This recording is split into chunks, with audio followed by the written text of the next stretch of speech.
Hello! నమస్తే అండి. బాగున్నారా అందరూ? అండ్ మేమైతే చాలా బాగున్నాం.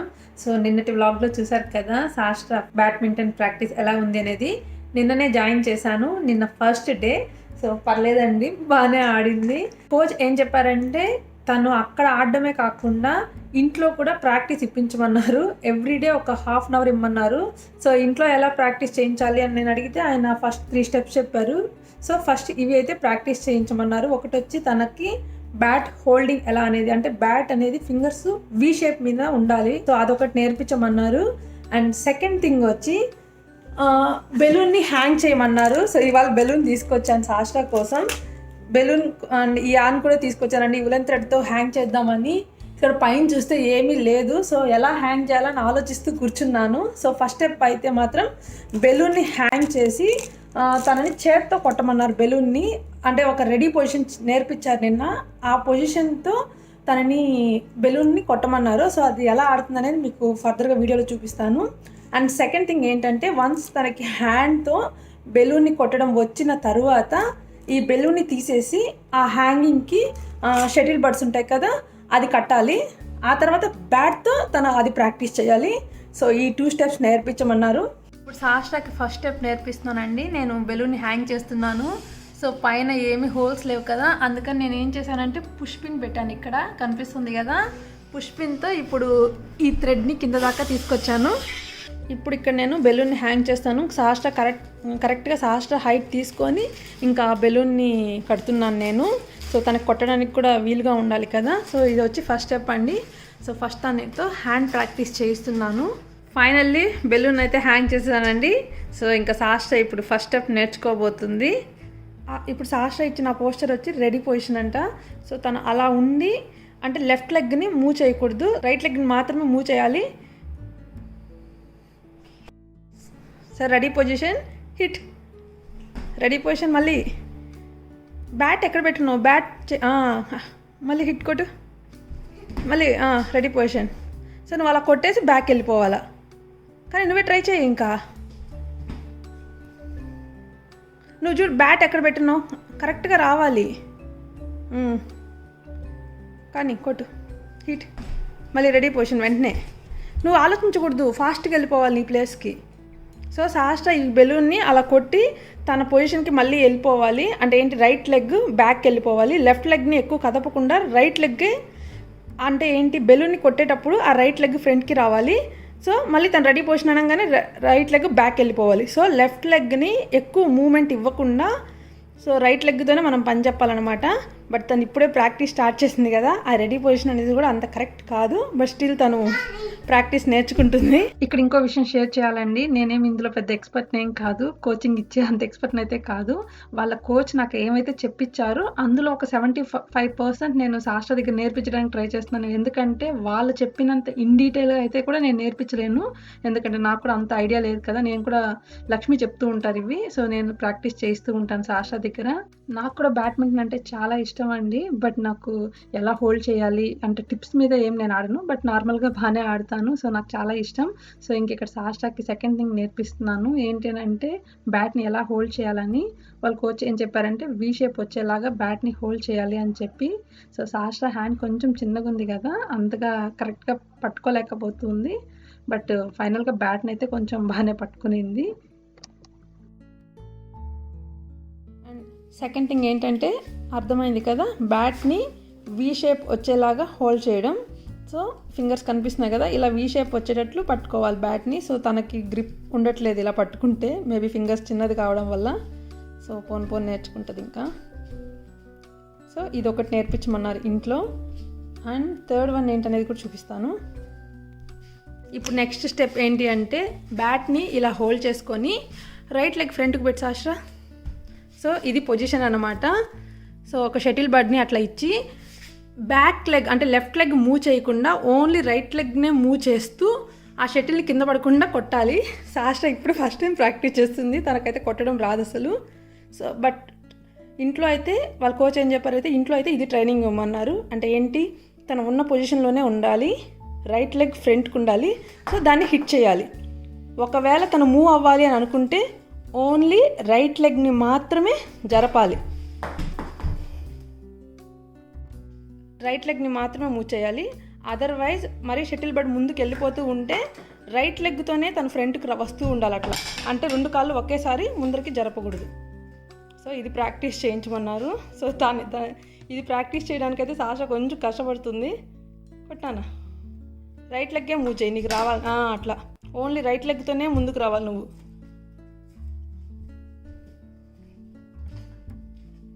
ఇది ఆడడానికి అయితే సాషా కొంచెం కష్టపడిందండి. ఫస్ట్ తనకు కొంచెం కష్టంగానే అనిపించింది.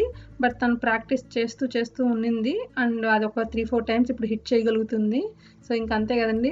కోచ్ ఒక్కటే చెప్పేది అయితే సరిపోదు, అంత పర్ఫెక్షన్ కూడా ఉండదు. ఎందుకంటే వాళ్ళు ఒక 1/2 అవర్ ఆర్ 40 మినిట్స్ క్లాస్ మాత్రమే చెప్పగలుగుతారు. సో వాళ్ళకి ఎంత ప్రాక్టీస్ ఇప్పిస్తేనే వాళ్ళకి అంత బాగా నేర్చుకుంటారు. అండ్ అందులోనూ సాషా చాలా ఇంట్రెస్టింగ్గానే నేర్చుకునిందండి. లాస్ట్లో కొంచెం చెయ్యి నొప్పి అనింది, ఇంకా వదిలేశాను నేను మళ్ళీ. అండ్ ఇది ఒకే రోజు ఏం ప్రాక్టీస్ చేయించలేదు, ఎవ్రీడే ఒక 1/2 అవర్ అలా ప్రాక్టీస్ చేయిస్తూ ఉన్నాను. అండ్ దీని తర్వాత మార్షల్ ఆర్ట్స్ అది కూడా ఒకటి ఉంది కదా. అండ్ అదైతే ఏం ప్రాక్టీస్ అవసరం లేదండి, ఇంట్లో నేనేం చేయించట్లేదు, ఎందుకంటే నాకు రాదు కదా అసలు. లాస్ట్ అయితే అక్కడ ప్రాక్టీస్ చేసుకుంటూ ఉంది, తనకు నేర్పించేసి వచ్చాను. ఇంకా వంట పని కూడా ఉంటుంది కదా. సో తను మార్నింగ్ డే కేర్కి వెళ్ళి వచ్చింది అండ్ ఈవినింగ్ అయితే ప్రాక్టీస్ చేస్తుందండి. ఎందుకంటే ఇది డైలీ ప్రాక్టీస్ చేయకపోతే నెక్స్ట్ సండే మళ్ళీ తన క్లాస్ అది గుర్తుండడం కష్టమంట. సో కంపల్సరీగా ఇంట్లో అయితే వాళ్ళ కోచ్ ప్రాక్టీస్ చేయించమని చెప్పారు.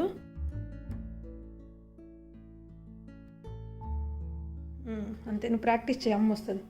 సో ఇంక ఈ లోపల నేనేం చేస్తున్నానంటే ఇక్కడ చికెన్ అయితే మ్యారినేట్ చేసి పెట్టేశాను మధ్యాహ్నమే. ఇంకా నైట్కి డిన్నర్ ప్రిపేర్ చేస్తున్నా. అండ్ ఇంక ఇక్కడ సరే చాలు రెస్ట్ తీసుకోపో. సో ఇంక ఇక్కడైతే ఏం చేస్తున్నానంటే పిండి వేస్తున్నాను. సో కంపల్సరీ ఇడ్లీ దోశలు అనేది ఇంట్లో మ్యాండేటరీ అయిపోయిందండి. సో ఎవ్రీడే పిండి కంపల్సరీగా ఉండాల్సి ఉంటుంది. సో ఇంకా ఆ పని చేస్తున్నాను. సో వంట ప్లస్ ఇది 2 ఆల్టర్నేట్గా చేసేస్తున్నాను, ఎందుకంటే నేను మళ్ళీ రేపు సాస్టా క్యారీ ప్రిపేర్ చేయాలి. సో ఫిన్లాండ్లో అయితే ఈ పని లేకుండా ఉండిందండి, క్యారీ ప్రిపేర్ చేసే పని. సో ఇంక ఇక్కడైతే morning breakfast and dinner morning breakfast and snacks అయితే పెడుతున్నారు. లంచ్ నేనే ప్రిపేర్ చేయాలి కదా, ఇంకా లంచ్కి కూడా వెతుక్కోవాల్సి వస్తుంది. బట్ వీక్కి 3 డేసే కాబట్టి అదే అండి బెనిఫిట్ ఇప్పట్లో. సో ఇంకా ఇదేంటి అనుకుంటున్నారా, ఇది వచ్చి ఉరుద్దలు మాత్రమే సపరేట్గా వేసి పెట్టున్నాను. ఎందుకంటే ఈవినింగ్ రాగానే ఇప్పుడు ఏదో ఒకటి ఉండాల్సి ఉంటుంది, ముందంతా తినేది కాదు. సో ఇప్పుడు మధ్యాహ్నం ఏమో తింటుంది కదా, ఇప్పుడు ఎన్నింటికో తింటుంది. సో ఆకలేస్తున్నట్టు ఉంటుంది, సాయంత్రం వచ్చరికి ఏమన్నా ఉంటే పెట్టు అని అడుగుతుంది. సో అందుకని ఇంకా ప్రిపేర్ చేసి పెడుతున్నా అన్నీ. ఇది వచ్చి ఇంకా నెక్స్ట్ డే మార్నింగ్ అండి, మళ్ళీ ప్రాక్టీస్ చేస్తుంది. ఫస్ట్ డే అయితే ఇనిషియల్గా చాలా ఇంట్రెస్టింగ్గా ఉంటుంది కదా, బాగానే నేర్చుకుంటుంది. బట్ అది జాయిన్ చేసి 2 మంత్స్ అయినా కూడా సాస్టాకి ఇంకా బాగానే ఇంట్రెస్టింగ్ ఉంది. ఇప్పుడు బాగానే ఆడుతుందని కూడా చెప్పారు కోచ్. బట్ బాగానే ప్రాక్టీస్ చేస్తుందండి. అప్పుడప్పుడు లక్ష్మి బయట తీసుకెళ్ళి తనకు ప్రాక్టీస్ చేయిస్తారంట. సో మీరు కూడా ఎవరన్నా ఇంట్లో ప్రాక్టీస్ చేయించాలి అని అనుకుంటే ఈ స్టెప్స్ని ఫాలో అవ్వచ్చు. ఇవాళ ఈవినింగ్ మళ్ళీ సాస్టాకి మార్షల్ ఆర్ట్స్ క్లాస్ ఉందండి. అదేంటంటే నాకు తన ఇంట్రో క్లాస్ నాకు బాగా నచ్చింది. అండ్ సో నేను ఫస్ట్ 1 మంత్ అయితే తీసుకున్నాను. సో ఇంకా సాస్టాని దాంట్లో కూడా జాయిన్ చేయించాను. నెక్స్ట్ స్టెప్ వచ్చి ఇప్పుడు ఆ బెలూన్ తీసేసానండి. ఇప్పుడు ఈ షటిల్ బర్డ్ని హ్యాంగ్ చేశాను అదే థ్రెడ్కి. సో ఇప్పుడు సాస్టా బర్డ్తో అండ్ బ్యాట్తో ప్రాక్టీస్ చేస్తుంది. ముందు బెలూన్ అండ్ హ్యాండ్తో ప్రాక్టీస్ అయ్యింది. సో అదైతే తను బాగానే కొడుతుంది. సో అందుకే ఇంక ఇక్కడ బ్యాట్ చేంజ్ చేశాను ఇప్పుడు. సో ఇంకా దీంతో ప్రాక్టీస్ చేయాలి. అండ్ ఇప్పుడు బ్యాట్ హోల్డింగ్ అవి కూడా ఈ వేలోనే ప్రాక్టీస్ చేస్తూ ఉండాలి. సో ఇలా ఎవ్రీడే ఇంట్లో కానీ ప్రాక్టీస్ చేస్తూ ఉంటే తను నెక్స్ట్ క్లాస్కి వెళ్ళేటప్పటికి కొంచెం నేర్చుకుంటూ ఉంటుంది. ఒకవేళ నేర్పించకుండా ఉంటే మాత్రం ఇంట్లో అండ్ డైరెక్ట్గా క్లాస్కి వెళ్ళేటప్పుడు కష్టమైపోద్ది కదా, తను మర్చిపోతూ ఉంటుంది. సో అందుకే ఇంకా ఇంట్లో ప్రాక్టీస్ స్టార్ట్ చేసాం ఈ మధ్య. ఇప్పుడు నేను ఏవైతే టిప్స్ చెప్పానో ఇవన్నీ మీ అందరికీ కూడా యూజ్ అవుతాయి అనుకుంటున్నాను. ఎవరైతే కిడ్స్ బ్యాడ్మింటన్ ప్రాక్టీస్ చేయాలని అనుకుంటున్నారో వాళ్ళందరికీ యూజ్ అవుతుందని నేను ఇన్ఫో షేర్ చేస్తున్నానండి. ఎందుకంటే సాస్టాకి చాలా ఇంప్రూవ్మెంట్ వచ్చింది. అట్లీస్ట్ తనకి ఫిజికల్గా ఒక ఎక్సర్సైజ్ ఉండింది, చక్కగా ఆడుకుంటూ బాగుంది. అండ్ అక్కడ టీవీ చూస్తున్నారా, ఇంకా కింద ఉంది కదా, నేనైతే అది కేర్ తీసుకున్నానండి. సాస్టాకి తగలకుండా మధ్యలోనే అది స్టిక్ చేశాను ఆ బెలూన్ని. అండ్ ఇంక ఇక్కడ సాస్టాకి మార్షల్ ఆర్ట్స్ డ్రెస్ తీసుకోవాలి కదా, సో అది తీసుకోవడానికి రమ్మన్నారు, తీసుకోవడానికి వెళ్ళాను. సో ఇంక ఇక్కడ సాస్టాకి డ్రెస్ సైజెస్ సరిపోవట్లేదు, అన్నీ పెద్దగా స్మాల్ సైజే చాలా పెద్దగా అనిపిస్తున్నాయి. సో ఇంకా అక్కడ వేసి చూసి ఇంకా కొంచెం పెద్దగా అనిపించింది. ఇంకా నేను ఇంటికి వచ్చాక వాటిని స్టిచ్ చేశాను. సో ఇక్కడ పిల్లలు కంపారిటివ్లీ మన ఇండియన్ పిల్లలతో పోల్చుకుంటే కొంచెం ఏజ్ పెద్దగానే అనిపిస్తారండి. సో, సాషా మరీ చిన్నగా అనిపిస్తుంది. సో, వాళ్ళు ఏ సైజ్ తీసినా తనకి కొంచెం లూజ్‌గానే అనిపిచ్చింది. సో, ఇంకా ప్యాంట్ అండ్ ఆ టాప్ వచ్చి నేను కొంచెం స్టిచ్ చేశాను. తర్వాత పర్ఫెక్ట్‌గానే మ్యాచ్ అయ్యింది. బట్ కొంచెం లూజ్‌గానే ఉంది. ఫన్నీగా అనిపిస్తది ఆ డ్రెస్ ఏసాక. మీరు కూడా I think చూడండి. last time we so, checked, ఇంక ఈ I డ్రెస్ think. తీసుకెళ్ళి Alright, we did. Stitch No, చేసిన I తర్వాత remember తనకి now. Next day martial Which arts is class this ఉండింది. one? ఇదైతే ఇంకా No, బాగా not that ఎంజాయ్ one. చేసింది. ఎందుకంటే వాళ్ళు జంప్ చేయిస్తున్నారు. అక్కడ ఇక్కడ రన్ చేపిస్తున్నారు. సో, సాష్టాకైతే మార్షల్ ఆర్ట్స్ అనేది బాగా నచ్చింది. సో, నేనైతే 1 మంత్ బానే పంపించానండి. నాకు క్లాసెస్‌తోనే పెద్ద ప్రాబ్లమ్ అయిపోయింది. అటు ఇటు కాకుండా టైమింగ్స్ ఉన్నట్టు అనిపిచ్చాయి. ఎందుకంటే తను డే కేర్ ఎళ్తుంది. సో, వీళ్ళ క్లాస్ వచ్చి ఈవినింగ్ 4కి ఉంటది. సో, సాషా డే కేర్ నుంచి ఇంటికొచ్చేసరికి చాలా టైం అయిపోతుంది. సో, టైం అనేది అడ్జస్ట్ కావట్లేదు. ఎందుకంటే మళ్ళీ ఇంకొక డే వచ్చి బ్యాడ్మింటన్ ఉంది. బ్యాడ్మింటన్‌కి ఆ మార్షల్ ఆర్ట్స్ క్లాస్ కూడా క్లాష్ అవుతూ ఉంది. సో, నేనింకా చేసుకుంటూ ఉన్నాను. ఏది బెటర్, దేనికి పంపిస్తే ఇప్పుడు గుడ్ అని. అండ్ సెప్టెంబర్‌లో సాష్టాకి స్కూల్ ఉంటది. సో, అప్ టు 2:00 వరకే ఉంటది స్కూల్ అయితే. ఇంక అప్పుడు అన్నీ జాయిన్ చేయిద్దాము. తనకి ఇంట్రెస్ట్ ఉన్నటివని అనుకుంటున్నాను. సో, ఇంక చూడాలి ఎలా పోతుందనేసి. అండ్ అక్కడ సాష్టాకి వైట్ బెల్ట్ ఇచ్చారు. ఎందుకంటే బిగినర్స్ క్లాస్ కదా! సో, ఇంకా ఆమె ఆ డ్రెస్ ఏసింది. అద్దం ముందరే నిల్చుకొని అలా హూహా అంటూ ఏవేవో చేస్తూ ఉంది. నేనైతే ఫన్నీగా అనిపించింది ఆ వీడియో షూట్ చేస్తూ ఉంటే. సో, సాష్ట పెద్దయ్యాక ఇవన్నీ చూస్తే అసలు ఏమంటుంది? తన రియాక్షన్ ఎలా ఉంటదనేదైతే మాత్రం నాకు తెలుసుకోవాలని ఉందండి. అన్నీ సాష్టాకి వీడియో చూపించేటప్పుడు నేను షూట్ చేసి మీ అందరికీ చూపిస్తాను. పద. నేను ఈరోజు మార్షల్ ఆర్ట్స్ కదా. మార్షల్ ఆర్ట్స్ క్లాస్కి వెళ్తున్నాం. సో లక్ష్మీ లేడు, ఆఫీస్కి వెళ్ళున్నాడు. సో అటు ఇటు గంట టైమింగ్ ఇది. ఈవినింగ్ 4:00కి తనకి క్లాసు. సో ఇంకా నేను తీసుకెళ్లాల్సి వస్తుంది. పచ్చిను తొక్కు ఫాస్ట్గా. ఇవాళ ఫుల్ సన్నీ ఉంది. సో ఇంకా వర్షాలు పడడం కూడా ఆగేసాయి.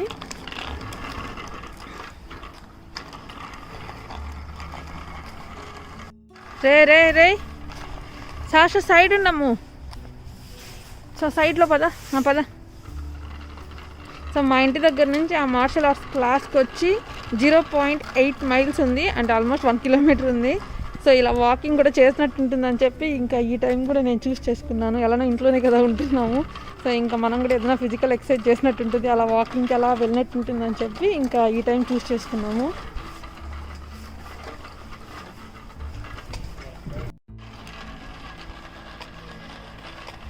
చిన్న వెయిట్ అమ్ము, నేను వచ్చేదాకా కార్లు వస్తాయి. అటు అటు నీ ఫ్రంట్ చూసుకోవాలా, కార్ వస్తుంది కదా. సైడ్లో పద. ఏరా ఆడ నిల్చుకొని దొక్కుతున్నావు? స్టక్ అయ్యావా?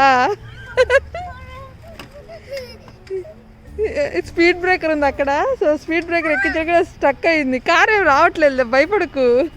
ఎక్కడ తొక్కు, ఎక్కడ ఫ్రంట్కి రా. ఏంటి అక్కడే తిరుగుతున్నావు?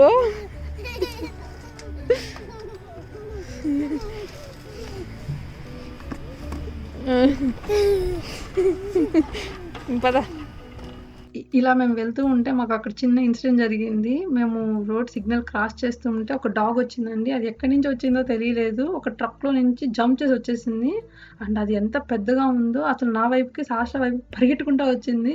ఇంకా సాషా సైకిల్ అక్కడే వదిలేసి దిగేసింది. బట్ నేనైతే ఎక్కడికి రన్ చేయలేదు. అంతలోపల ఆయన ఫాస్ట్‌గా వేరే వాళ్ళు వచ్చి కార్ అక్కడే ఆపేసేసి అన్ని సిగ్నల్స్ దగ్గర కూడా కార్లు ఆపేశారు. ఆపేసి ఆ డాగ్‌ని తీసుకొని వెళ్లారు. చాలా భయం వేసేసింది. అట్లే నాకు డాగ్స్ అంటే చాలా భయం. సో ఇంకా ఆ ఇన్సిడెంట్ అలా జరిగింది. సో తను నారికి చెప్పడానికి వెయిట్ చేస్తుంది. లక్ష్మి అయితే ఆఫీస్కి వెళ్ళున్నారు. సో వచ్చాక అదంతా చెప్తూ ఉంది తనైతే. సో ఇంక ఇక్కడ మార్షల్ ఆర్ట్స్ క్లాస్ దగ్గరికి అయితే వచ్చేసాము ఎలాగో అలాగా. సో ఇంకా సాషా లోపలికి వెళ్ళిపోతుంది. బట్ నేనైతే బయటనే వెయిట్ చేయాలి, లోపలికి వెళ్ళకూడదు. వెయిట్ చేయి, ఇంకా లోపలికి వెళ్ళకూడదు. ఇంకా టైం ఉందన్న, 10 మినిట్స్ ఉంది. ఇంకా మనం ముందు వచ్చేసాం 10 మినిట్స్ కన్నా.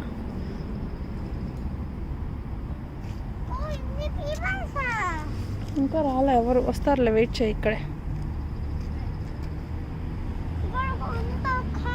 Hello. Hello. Is it Sahasra? Yes.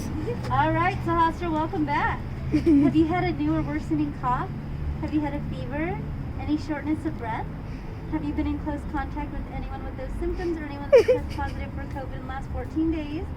No. Perfect. I'll get you checked in. Teacher Jessie's gonna get you some sanitizer. Or if you already have, she just. Guys, just see if they're ready for you. Okay. Okay Sahasra, అమ్మ will wait here. Okay go.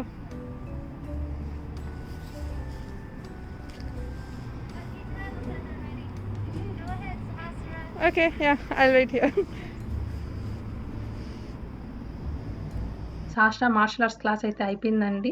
First day class కదా, బాగానే జరిగిందంట, బాగా enjoy చేసిందంట. Homework ఇచ్చారంట, అంటే ఇంట్లో practice చేస్తుందా లేదా.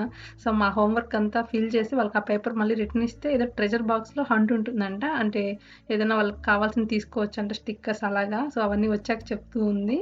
సో ఎంట్రన్స్ కాకుండా ఎగ్జిట్కి వేరేవే ఉంది, అవి ఏమేమి చూస్తుంటాను.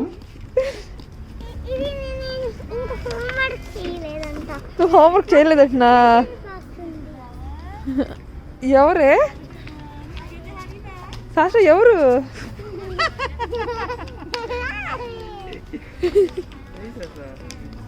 ఏ హోంవర్క్ సాష్రా ఇది నీకు?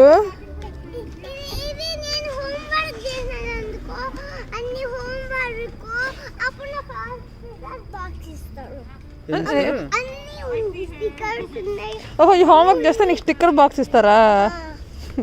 మాకేం హోంవర్క్ ఇది, నోట్ టు పేరెంట్స్ అని ఉంది. హోంవర్క్ నీకా మాకా? అదే అర్థం, నీకు హోంవర్క్ కానీ నువ్వు ఇస్తారు, నీ కాదు. అదే నీకే ఇస్తారు కానీ నువ్వు మా చేత చేయిస్తావు. ఇంకా డాగ్ ఇన్సిడెంట్ జరిగింది కదా, అదంతా లక్ష్మికి చెప్తూ ఉంది. సో ఇవాళ వీడియో అయితే మీ అందరికీ నచ్చింది అనుకుంటా అండి. నచ్చితే ఖచ్చితంగా లైక్ చేయండి, షేర్ చేయండి అండ్ సబ్స్క్రైబ్ చేయండి. సో మళ్ళీ మనం నెక్స్ట్ వ్లాగ్లో కలుద్దాం. అంతవరకు బాయ్.